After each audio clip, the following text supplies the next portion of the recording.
वर्षाचा आजचा शेवटचा दिवस आणि प्रत्येकाला इच्छा असते की आपला शेवटच्या दिवशी अशी काही आठवण राहावी की जी नवीन वर्षामध्ये आपल्याला ती आठवण काढून सारखा आनंद घेता येईल. मी मुंबईतल्या गेट ऑफ इंडिया या ठिकाणी आहे. हे असं ठिकाण आहे मुंबईतून बाहेर जी लोकं येतात किंवा बाहेरून जी मुंबईत लोकं येतात सर्वांना गेट ऑफ इंडिया या ठिकाणी यायचं असतं. विशेष करून 31च्या रात्री वर्षाच्या शेवट दिवशी या ठिकाणी येऊन आपण इथे काय आनंद साजरा केला, परिवारासोबत असेल, मित्रमंडळींसोबत असेल, सर्वांसोबत या ठिकाणी आनंद साजरा करण्याचा प्रत्येकाची इच्छा असते. पण गेली 2 ते 3 वर्ष या ठिकाणी रात्री 10 नंतर मुंबई पोलीस एकाही व्यक्तीला थांबून देत नाही. जे बॅरिगेटिंग केलेलं आहे पुढे जाऊन त्या ठिकाणी, त्या बॅरिगेटिंगच्या आतमध्ये कोणालाही जाऊन दिलं जात नाही.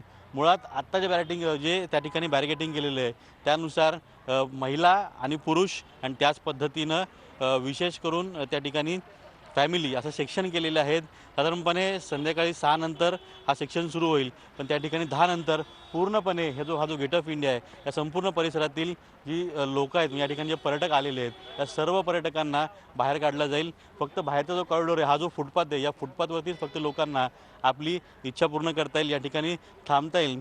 पण गेट ऑफ इंडियाच्या आतमध्ये जाऊन त्या ठिकाणी ज्या पद्धतीने सुरुवातीला या ठिकाणी जल्लोष व्हायचा, आतिषबाजी व्हायची, अशी कुठली आतिषबाजी या ठिकाणी करू दिली जाणार नाही आहे. त्याचबरोबर जे कंदील सोडतात लोकं ते संपूर्ण सोडण्यासाठी मनाई केलेली आहे.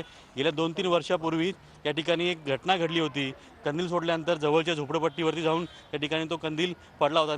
त्या ठिकाणी आग लागली होती. त्यामुळे आपल्या चुकीमुळे दुसऱ्यांचं नुकसान होऊ नये याकरता मुंबई पोलिसांनी सर्व नागरिकांना विनंती केली आहे की तुम्ही आनंदात दिवस साजरा करा, आनंदात तुमचं 31st इयर एंड जे आहे ते साजरं करा. पण आपल्यामुळे कोणालाही त्रास होईल असं काही करू नका, असं मुंबई पोलिसांनी सर्वांना आवाहन केलेलं आहे. व्हिडिओ जर्नलिस्ट औरिंदमसह अजित मांढरे, झी मीडिया मुंबई.